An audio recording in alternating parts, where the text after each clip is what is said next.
नमस्कार, मैं डॉक्टर स्वाति मिश्रा आप सभी का पुनः अपने चैनल स्वेट्स पैशन पे वेलकम करती हूँ। आज जिस टॉपिक को मैं लेके आई हूँ वो है सोशल एक्शन थ्योरी पार्सन्स की। इससे पहले हम लोगों ने पार्सन्स के एक वीडियो और पार्सन्स का ऑलरेडी मैंने पोस्ट किया है। उसमें हम लोगों ने पार्सन्स के लाइफ स्केच के बारे में देखा, साथ में हम लोगों ने उनके फंक्शनलिज्म थ्योरी को भी देखा और इंटेलेक्चुअल बैकग्राउंड को तलाशने की कोशिश की कि आखिर क्या क्या इंटेलेक्चुअल बैकग्राउंड्स रहे होंगे उनके थ्योरी के फॉर्मेशन में, जिसमें उन्होंने जो सोशल सिस्टम और सोशल एक्शन की जो बड़ी बड़ी थ्योरीज दी, पैटर्न वेरिएबल्स के बारे में उन्होंने बताया। तो वो सब के पीछे क्या इंटेलेक्चुअल बैकग्राउंड है उसको उस वीडियो में हमने देखा था। आज इस वीडियो में हम लोग सोशल एक्शन टॉपिक शुरू करने जा रहे हैं पार्सन्स की, which is one of the most important topic among all the topics of sociology, among all the topics of classical theories.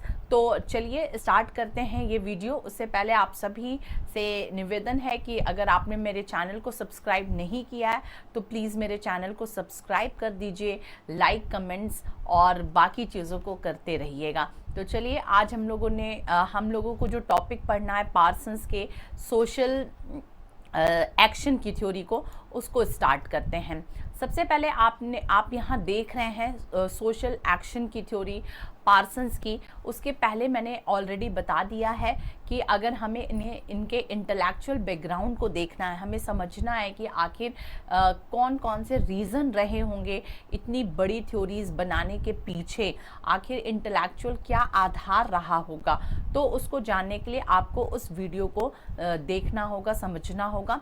अब मैं स्टार्ट करती हूँ सोशल एक्शन थ्योरी। तो social action theory is defined by Parsons in his book first seminal work, the structure of social action, the structure of social action and the social system. ये दो book Parsons की बहुत ज़्यादा महत्वपूर्ण किताबें हैं। तो अपनी इस किताब द सोशल एक्शन में इन्होंने ये द सोशल एक्शन जो कि 1937 में पब्लिश हुई है, इसमें इन्होंने ये थ्योरी दी है अपनी सोशल एक्शन की थ्योरी। अच्छा, अब ये क्रिया सिद्धांत जो है सोशल एक्शन थ्योरी जो है, इस थ्योरी को हम लोग वेबर की भी थ्योरी में पढ़ते हैं, पार्सन्स की भी थ्योरी को देखते हैं, पैरेटो ने भी सोशल एक्शन पे काम किया है। पर यहाँ पर चूंकि हम लोग पार्सन्स के सोशल एक्शन को देख रहे हैं तो इनके थ्योरी को वॉलंटरिस्टिक थ्योरी ऑफ सोशल एक्शन कहा जाता है। वॉलंटरिस्टिक, देखिए वॉलंटियर मतलब क्या होता है, वॉलंटरी जो एक्शन होगा उसको मतलब क्या कहा जाता है, स्वैच्छिक क्रिया जो हम खुद की मर्जी से करते हैं। तो पार्सन्स ने जो ये सोशल एक्शन की थ्योरी दी, इसको वॉलंटरिस्टिक थ्योरी ऑफ सोशल एक्शन कहा जाता है। याद रख लीजिएगा अच्छे से, एग्जाम में कई बार पूछा जाता है कि वॉलंटरिस्टिक थ्योरी ऑफ सोशल एक्शन किसने दिया है, तो ये पार्सन्स ने दिया है। स्वैच्छिक क्रिया सिद्धांत ये पार्सन्स ने दिया है। आगे चल के पता चलेगा कि क्यों ये वॉलंटरिस्टिक थ्योरी कहा जाता है, क्यों स्वैच्छिक क्रिया सिद्धांत कहा जाता है, क्योंकि इसमें जो करता है उसकी इच्छा पर निर्भर करता है। आगे मैं बताऊंगी कैसे। तो voluntary because the actor takes the available options to achieve his goals which he sees as true or correct. Okay? स्वैच्छिक इसलिए कि कर्ता अपने लक्ष्य को प्राप्त करने के लिए उपलब्ध विकल्पों में से जो कुछ उसे सही दिखाई दे रहा है उसे ग्रहण करता है। ठीक है, अभी आपको और क्लियर होगा आगे चल करके। देखिए, इन्होंने पार्सन्स ने सोशल एक्शन के लिए 4 कंडीशंस निर्धारित की हैं। सोशल एक्शन के पीछे देखिए ये समाज है, समाज में हर व्यक्ति है और हर व्यक्ति अपनी क्रिया को करता रहता है। ठीक है, हर एक्शन हम करते रहते हैं, पर हर एक्शन सोशल एक्शन नहीं कहलाता है। जैसे मान लीजिए कि ये इस बंद रूम में मैं यहाँ पर बोल रही हूँ, ठीक है, ये एक्शन है कि सोशल एक्शन है, अगर आपको समझना है तो ये सोशल एक्शन है। क्यों? क्योंकि मैं आपसे भी इंटरेक्ट कर रही हूँ, वन वे ही इंटरेक्शन है, पर है तो मैं जो यहाँ पर सारे नोट्स वगैरह लिखे हैं, जो बुक्स कॉपीज़ हैं, उनसे मैं इंटरेक्ट करने की कोशिश कर रही हूँ, उनको समझने और जानने की कोशिश कर रही हूँ। अगर यही इसी बंद कमरे में मैं चुपचाप लेटी रहती तो वो भी, मैं तो क्रिया कर रही हूँ, किस चीज़ की क्रिया कर रही हूँ, किस चीज़ की कौन सा एक्शन कर रही हूँ, मतलब मैं एक्शन तो कर ही रही हूँ, पर वो सोशल एक्शन नहीं है, वो इंडिविजुअल एक्शन है। सोशल एक्शन मतलब कहीं ना कहीं समाज हमारा प्रभावित हो रहा हो या हम सोसाइटी से प्रभावित हो रहे हों। तो जैसे बंद कमरे में न्यूज़पेपर पढ़ना एक सोशल एक्शन का एग्जाम्पल होगा, पर उसी बंद कमरे में हम अगर चुपचाप लेटे हुए हैं तो वो सोशल एक्शन नहीं है। अब सोशल एक्शन किस एक्शन को सोशल एक्शन कहेंगे, सोशल एक्शन के पीछे क्या क्या क्राइटेरिया है, इस देखिए ये सारे टॉपिक्स को ना बड़े प्रैक्टिकल जीवन में उतार लीजिए। जब आप अपने डे टू डे लाइफ में इन सारे थ्योरीज को इम्प्लीमेंट करना शुरू करेंगे ना, तब आपको ये सारे थ्योरीज एकदम आराम से समझ में आ जाएंगे। इस थ्योरी को एज अ थ्योरी पढ़ेंगे तो it is quite tough to understand these, पर अगर आप सारे इन थ्योरीज को अपनी तरह से समझने की कोशिश कर रहे हैं, अपने डे टू डे लाइफ के एग्जाम्पल से कनेक्ट करने की कोशिश कर रहे हैं, तो डेफिनेटली आपको ये सारे थ्योरीज समझ में आएगा। मेरे साथ भी ऐसे हुआ, जब तक मैं सिर्फ पढ़ती थी मुझे नहीं समझ में आती थी थ्योरीज, पर जब मैं खुद से इम्प्लीमेंट करना, कहाँ फिट करना है कहाँ नहीं फिट करना है, ये सीखा मैंने, तब जा करके मुझे ये सारे सिद्धांत समझ में आने लगे। अब पार्सन्स ने सोशल एक्शन के पीछे 4 कंडीशन बताए हैं, ठीक है। उन्होंने बोला है कि 4 कंडीशन इज मस्ट, ठीक है, 4 कंडीशन बहुत ज़रूरी है। पहला कि social action in occurs in social situation, कि हमेशा से कोई ना कोई सिचुएशन होगा, कोई ना कोई परिस्थितियां होंगी, परिस्थितियां मैं कह रही हूँ, परिस्थिति नहीं, परिस्थिति स्टेटस होता है, परिस्थितियां, कोई ना कोई सिचुएशन होगा। There is always any situation behind any social action, कोई भी सोशल एक्शन के पीछे सिचुएशन काम करेगा, बहुत ज़रूरी है। तो याद रखिए कि सामाजिक परिस्थिति होना बहुत ज़रूरी है। मैं एक एक करके एक एग्जाम्पल भी दूंगी कि किस तरह से आप समझेंगे कि कोई एक्शन सोशल एक्शन है और उसमें क्या सिचुएशन हो सकते हैं। दूसरा बताया कि गोल का होना बहुत ज़रूरी है, मतलब हमारा कोई ना कोई लक्ष्य होना चाहिए। अगर आप ये वीडियो देख रहे हैं तो आपका कोई ना कोई लक्ष्य होगा ना, बिना लक्ष्य के नहीं। क्या लक्ष्य होगा कि पार्सन्स की थ्योरी को मुझे समझना होगा। दूसरा लक्ष्य होगा कि जिस भी एग्ज़ाम्स के लिए आप ये सारी चीज़ें पढ़ रहे हैं उसको जानना समझना, उसको क्वालिफाई करना आपके लिए आपका दूसरा लक्ष्य होगा। तीसरा लक्ष्य होगा कि आपको एक हेल्दी लाइफ चाहिए, एक हैप्पी लाइफ चाहिए। अगर हम एग्ज़ाम में पास हो करके कहीं सेलेक्ट हो गए तो आगे का लाइफ मेरा बहुत सेफ़ हो जाएगा, इकोनॉमिकली बहुत सेफ़ हो जाएगा, मेंटली बहुत सेफ़ हो जाएगा। तो कोई ना कोई लक्ष्य आप ज़रूर लेकर के कोई एक्शन करते हैं।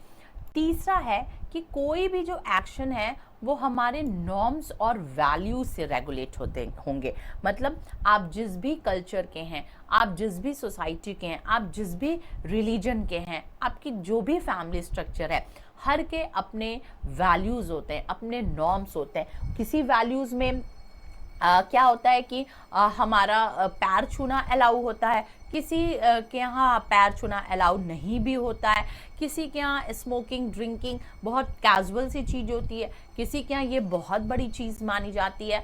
तो action is regulated by norms and values. तो हमारे नॉर्म्स और वैल्यूज़ से एक्शन गवर्नड होते हैं, ये आप अच्छे से याद रखिएगा। And action always needs energy, और हर एक्शन के पीछे एनर्जी की बहुत ज़रूरत होती है, इन्वॉल्व्स इन्वेस्टमेंट ऑफ एनर्जी। जैसे अगर मैं आप लोग को पढ़ा रही हूँ तो इसमें भी एनर्जी जा रही है, आप पढ़ रहे हैं तो भी एनर्जी जा रही है। आप पढ़ के उठते हैं तो क्या होता है, आपको सडन भूख लग जाती है ना, आपको लगता है कि मैं लो फील कर रहा हूँ, या कभी आपको लगता है कि बहुत अच्छा फील कर रहा हूँ, तो आप कुछ खाएंगे पिएंगे, फिर आपको एक नई ताकत मिलेगी।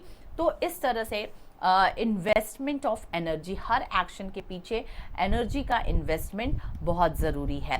तो ये चार कंडीशंस को पार्सन ने बताया कि there is a social situation, goal always be there behind any social action.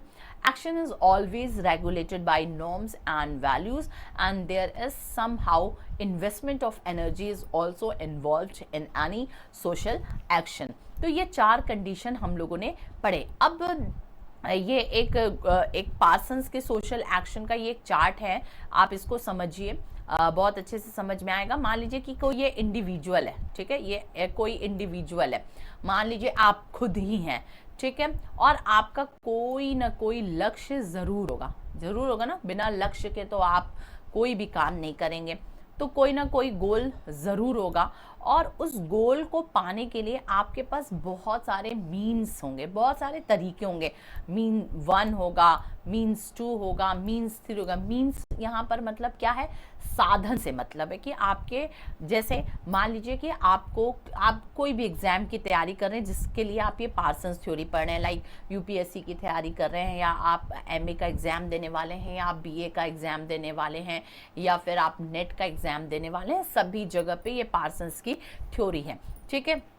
तो आप इंडिविजुअल हैं, आपका गोल क्या है कि I have to qualify that particular exam, मुझे वो एग्ज़ाम क्वालिफाई करना है। अब आप मीन्स, साधन क्या क्या इस्तेमाल कर रहे होंगे, आप मेरे चैनल को देख रहे होंगे, आप बहुत सारी किताबों को पढ़ रहे होंगे, आप बहुत सारे नोट्स को मंगवाए होंगे, ठीक है, आपने बहुत सारे चैनल्स को सब्सक्राइब किया होगा, आप बहुत सारे फ्री मटेरियल्स ले रहे होंगे, या आप पेड मटेरियल्स भी ले रहे होंगे, आप कोई ना कोई ऑनलाइन भी कोचिंग ज्वाइन किए होंगे, अभी कोरोना है, वरना आप ऑफलाइन भी कोचिंग ज्वाइन ज़रूर करते। तो ये सारे मीन्स हैं आपके, ठीक है, अलग अलग साधन हैं, आप इसका भी इस्तेमाल करते। या अगर हमारे मन में छल कपट आ गया तो हम क्या कहेंगे, चीटिंग करना शुरू कर देंगे, है ना। चलो यार, आज तो नहीं पढ़े, अब आज तो पढ़ाई नहीं हो पाई, एक चिट पैंट के पॉकेट में, एक चिट शर्ट के पॉकेट में, एक बेल्ट के पास, जहाँ जहाँ चिट रखे जाते होंगे। दूसरा तरीका हम ये भी अडॉप्ट करते हैं, तो इसीलिए इस थ्योरी को वॉलंटरिस्टिक थ्योरी कहा गया। स्वैच्छिक मतलब अपने, एक इंडिविजुअल को अपने लक्ष्य को प्राप्त करने के लिए बहुत सारे मीन्स सामने हैं, अवेलेबल हैं, ये आपकी इच्छा है कि आप कौन से मीन्स को चूज करते हैं, ठीक है, कौन से तरीके को आप अडॉप्ट करते हैं। This is on up to you, ये आपके ऊपर निर्भर करता है, ठीक है। इसलिए ये पार्सन्स के सोशल एक्शन का मैंने एक मॉडल बनाया। तो इस तरह से अब हमने 4 कंडीशंस देखे कि पार्सन्स के सामाजिक क्रिया को जानने के लिए कौन कौन से 4 कंडीशंस हैं। सबसे पहले मैंने इधर, फिर से मैं एक बार मूव करके जाती हूँ, मैंने ये सोशल एक्शन के बारे में बताया था, सोशल सिचुएशन के बारे में बताया था कि पहली जो सोशल एक्शन की कंडीशंस होती है, किस कंडीशन में हम ये क्रिया करेंगे, तो उसके लिए कोई ना कोई परिस्थिति होती है, सिचुएशन। तो अब हम आते हैं अपने पहले पॉइंट पे, सिचुएशन, स्थिति, ठीक है। इसमें 2 तरह की परिस्थितियां हमारे सामने होती हैं, एक भौतिक परिस्थिति होती है और एक अभौतिक परिस्थिति होती है, ठीक है। एक फिजिकल हमारे पास सिचुएशन होता है और एक हमारे पास नॉन फिजिकल सिचुएशन होता है, जिसे हम सोशियो कल्चरल कंडीशंस भी कहते हैं। अब एक एग्जांपल मैं लेती हूँ, मैं यहाँ पर मैंने जो सोर्सेज में इस्तेमाल किया है वो एस.एल. दोषी और त्रिवेदी जी की किताब उच्चतर समाजशास्त्री सिद्धांत, advance sociological theory, and second Nitin Sangwan की किताब है, उसमें भी उन्होंने बहुत अच्छा विश्लेषण किया, लेक्सिस नेक्सिस पब्लिकेशन से पब्लिश हुआ है, उसको भी मैंने आधार बनाया है। तो इसी किताब में इनके दोषी जी की किताब में ही एक उदाहरण है, बहुत अच्छा एग्जाम्पल है। उसमें जैसे उन्होंने कहा है कि एक लड़का है जॉन, ठीक है, वो मछली पकड़ने जाता है, ठीक है, उसको मछली पकड़ना है।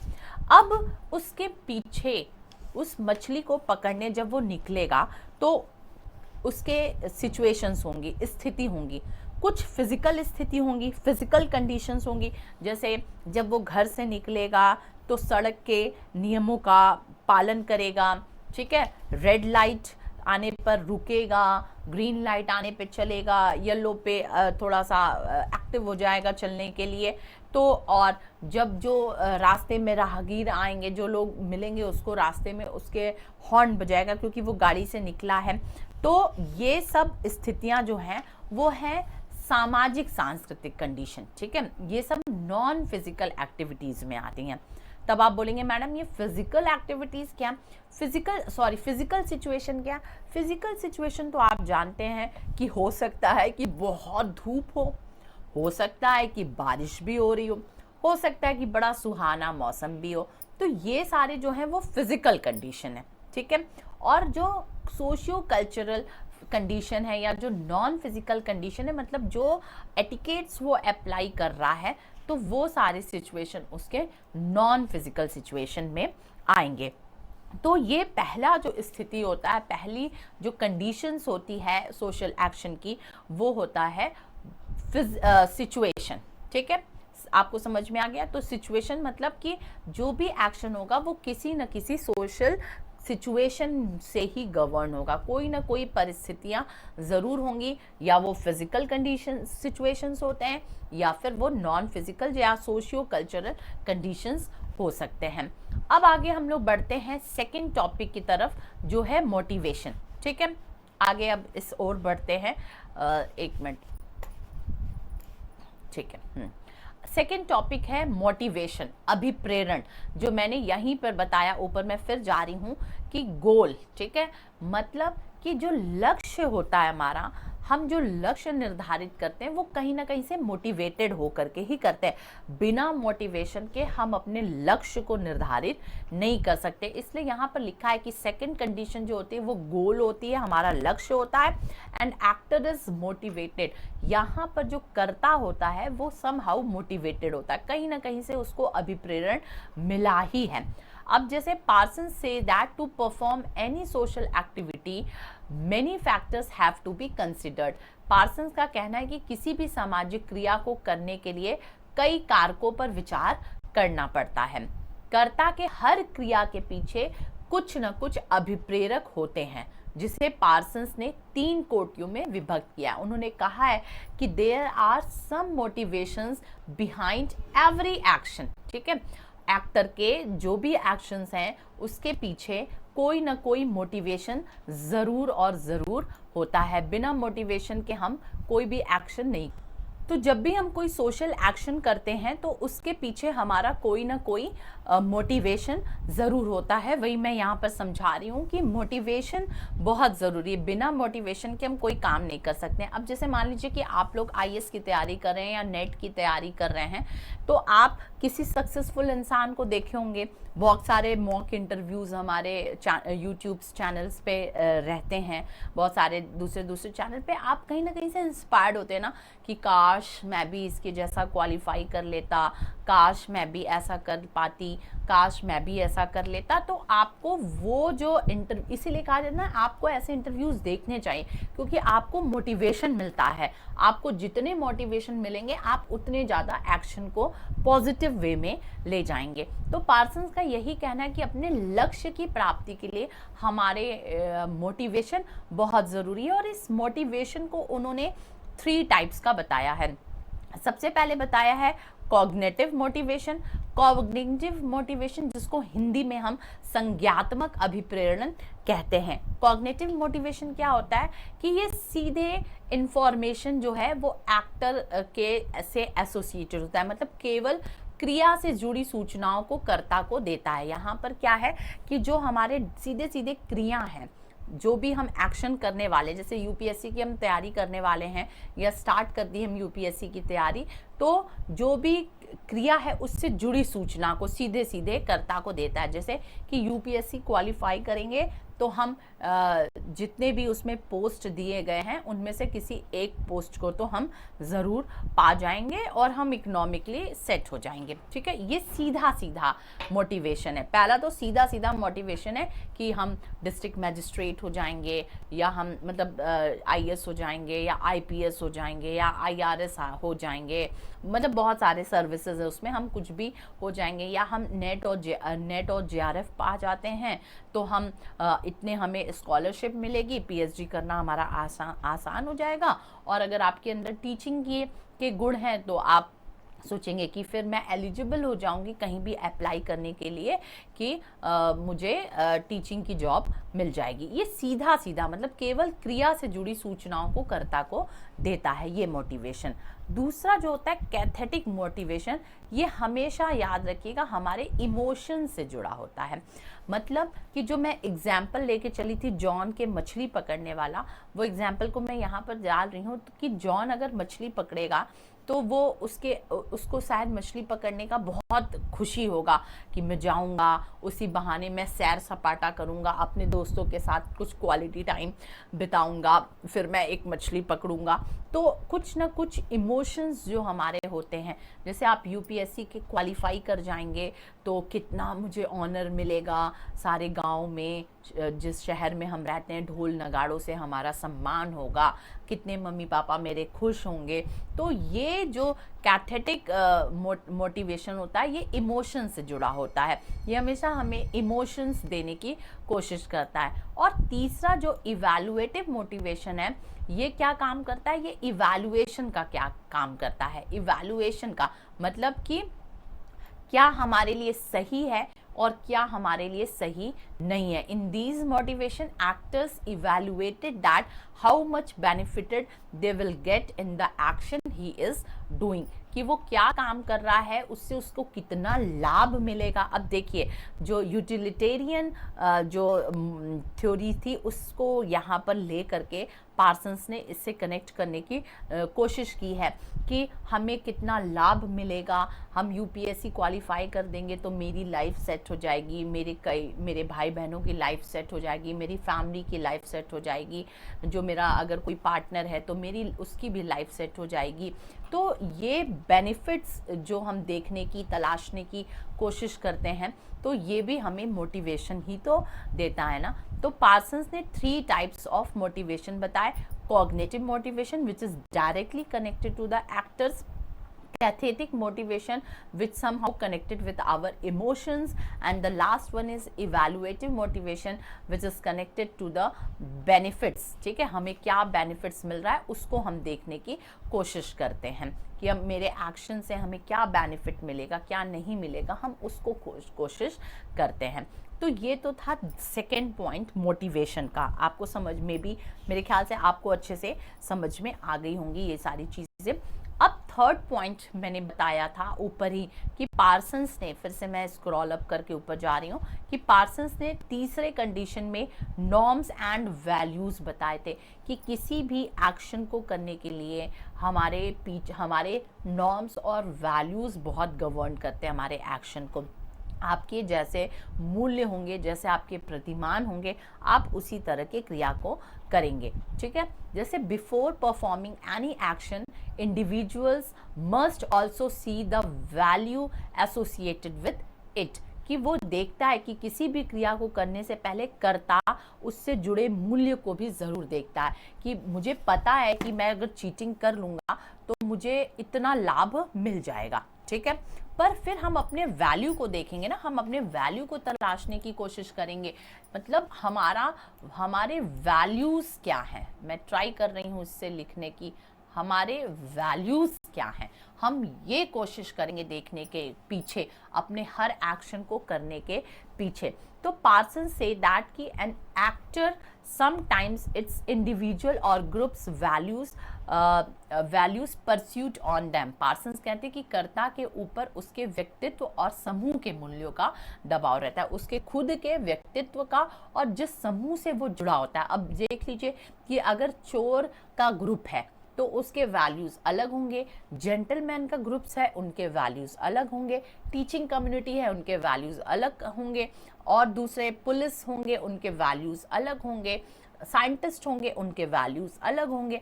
तो हर हमारे एक्शन पे हमारा खुद का वैल्यूज़ बहुत डिपेंड करता है। खुद का वैल्यूज़ मतलब कि हमारे सोशलाइजेशन कैसी हुई है, कैसे फैमिली में हमारा सामाजिकरण हुआ है, वो और दूसरा हमारा डिपेंड करता है कि हमारे समूह का दबाव कैसा हम पे है, ठीक है, हम जिस ग्रुप में रह रहे हैं उसका एक्शन कैसा है। तो फिर अगेन उन्होंने 3 टाइप्स ऑफ वैल्यूज बताए, cognitive values, appreciative values and moral values, ठीक है, cognitive values, appreciative values and moral values. अब इसमें क्या बताने की, जो कॉग्निटिव वैल्यूज होता है, ठीक है, अब इसको थोड़ा सा हम अच्छे से समझेंगे इन तीनों को कि what is cognitive values, what is our appreciative values and what is moral values। अब इसको समझने की हम आगे कोशिश। अब हम लोग देखते हैं कि किस तरह से ये तीनों जो वैल्यूज हैं, मैं आ जाती हूँ अगेन अपने नोट पे। तो 3 टाइप्स ऑफ जो वैल्यूज कहा गया है, cognitive, appreciative and moral values, Hindi में संज्ञात्मक, प्रशंसनात्मक और नैतिक। तो जो कॉग्निटिव वैल्यू है वो हमारे ऑब्जेक्टिविटी से जुड़ा हुआ है, ठीक है, वस्तुनिष्ठता से जुड़ा हुआ है। देखिए जो 2 चीजें होती हैं समाजशास्त्र में हम बहुत पढ़ते हैं, एक व्यक्तिनिष्ठ और एक वस्तुनिष्ठ, सब्जेक्टिविटी एंड ऑब्जेक्टिविटी। सब्जेक्टिविटी क्या है कि जब किसी चीज को हम अपने चश्मे से देखने की कोशिश करते हैं, हम अपनी समझ से देखने की कोशिश करते हैं। जैसे कहा जाता है ना 1 ग्लास ऑफ वाटर है तो उसमें एक ग्लास है, उसमें हाफ ग्लास ऑफ वाटर है, उसमें आधा ग्लास पानी है। कोई उसको कहेगा कि आधा ग्लास खाली है, कोई कहता है आधा ग्लास भरा है, कोई कहता है आधा है खाली और आधा भरा है। ये बहुत बड़ा एग्जाम्पल चलता है ये। तो ये हमारे देखने का अप्रोच होता है कि हम किस नज़रिए से देखते हैं किसी चीज़ को, तो ये सब्जेक्टिविटी कहलाता है।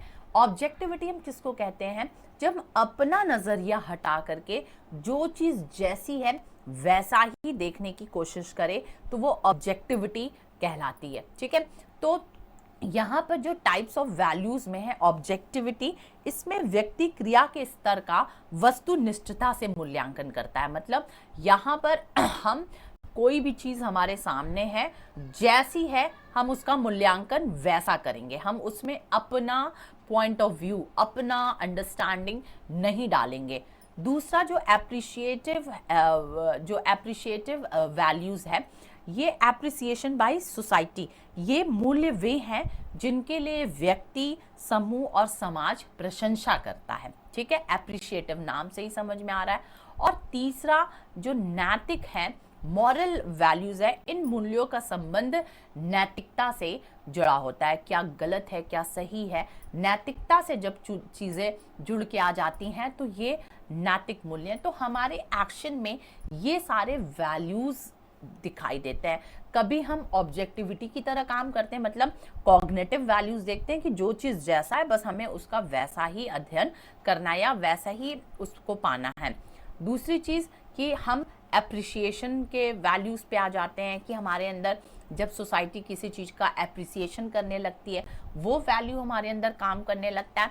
या फिर हम नैतिक उसमें आ जाते हैं कि क्या सही क्या गलत, जब हम ये सोचने लगते हैं और ये सही गलत की जो परिभाषा तय होती है वो हमारे सोशलाइजेशन से गवर्न होती है। तो ये नैतिक मूल्य हैं। अब हम आगे चलते हैं कंक्लूजन की तरफ, ठीक है। तो हम लोगों ने देखा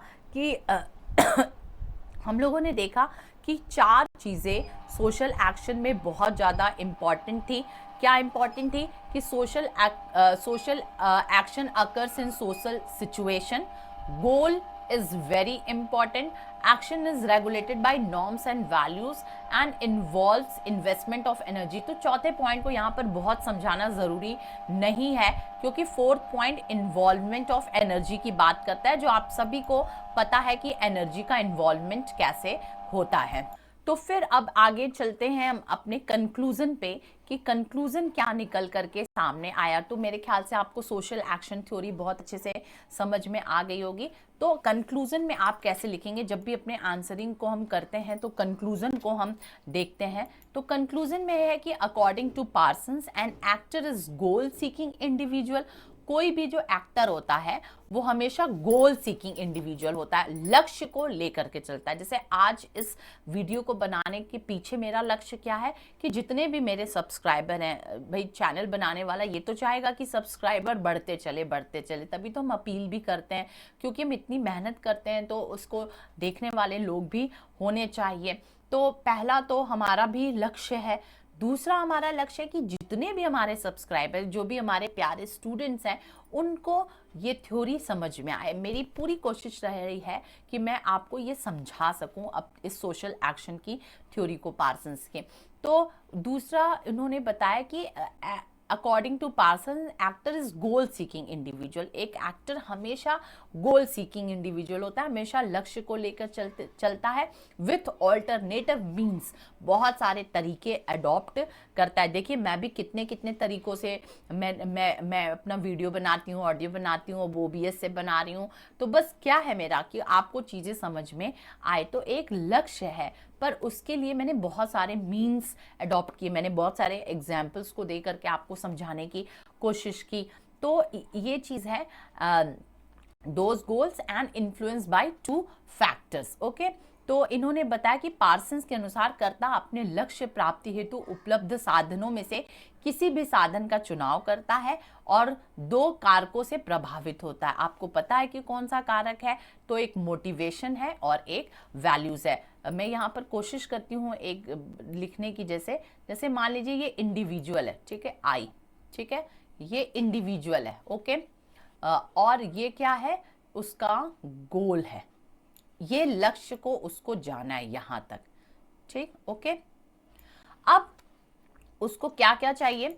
उसको चाहिए, वो किससे किससे प्रभावित होगा? वो मोटिवेशन से प्रभावित होगा, M से, एंड दूसरी चीज वो किससे प्रभावित होगा? V से, अपने वैल्यूज से। ओके, समझ में आया? तो यही चीज यहां पर बोली जा रही है कि इन्होंने बताया कि कंक्लूजन में आप यही लिखेंगे कि according to Parsons, an actor is always a goal seeking individual with alternative means to attend these goals and influenced by 2 factors. 2 factor से इन्फ्लुएंस्ड होता है, पहला मोटिवेशनल ओरिएंटेशन और दूसरा वैल्यू ओरिएंटेशन। तो मोटिवेशनल ओरिएंटेशन मतलब affected by cognitive, cathectic and evaluative needs of individual, और value orientation जो इसके भी टाइप्स हैं, कॉग्निटिव, एप्रिशिएशन एंड मोरल। तो मेरे ख्याल से आपको ये बहुत अच्छे से, ये सोर्सेज मैंने लिखे हैं, तो बहुत अच्छे से आपको ये पार्सन्स की थ्योरी समझ में आई होगी, सोशल एक्शन की थ्योरी। तो सोशल एक्शन के पीछे आपको यही चीज़ समझना है। तो आप इस तरह से बता सकते हैं कि यूनिट एक्ट्स जो होता है वो motivational orientation plus value orientation से गवर्न होता है। तो अगर इसका एक फॉर्मूला हमें बनाना हो तो जो हमारे एक्शन होते हैं वो किससे किससे गवर्न होते हैं? मोटिवेशनल ओरिएंटेशन और वैल्यू ओरिएंटेशन से। तो ये था पूरा सोशल एक्शन की थ्योरी पार्सन्स की, जो आपको समझ में आ गई होगी मेरे ख्याल से। मैंने बहुत कोशिश की अच्छे से समझाने की। और अब हम आगे बढ़ेंगे अगले वीडियो के पार्सन्स के सोशल सिस्टम की थ्योरी और पैटर्न वेरिएबल्स, क्योंकि उसी में आपको मैं मैकेनिज्म इक्विलिब्रियम का कंसेप्ट भी बताऊंगी, और जो कि अपने आप में, और and cybernetic hierarchy of control, जो कि इन्हीं सब चीज़ों से रिलेटेड है। नाम चूंकि पार्सन्स ने दिया है, ये सारे टर्म्स यूज़ किए, तो हमें जानना और समझना बेहद ज़रूरी है। तो चलिए आज इस वीडियो को इतने पे ही हम एंड करते हैं। होप आपको ये समझ में आ गया होगा। कोई भी प्रॉब्लम होगा तो आप अपने कमेंट बॉक्स में लिखिएगा। किसी तरह के आपको टॉपिक्स की और ज़रूरत होगी तो वैसे बहुत सारे लोगों ने मुझे बहुत सारे टॉपिक्स ऑलरेडी दे दिए हैं, मेरा होमवर्क बहुत ज़्यादा बढ़ गया है, तो मैं उस पर काम कर रही हूँ। और कुछ नीड्स होगी तो आप ज़रूर बताइएगा। ऐसे ही अपना प्यार और सम्मान मुझे देते रहिए। आप सभी को मेरा नमस्कार और प्यार है।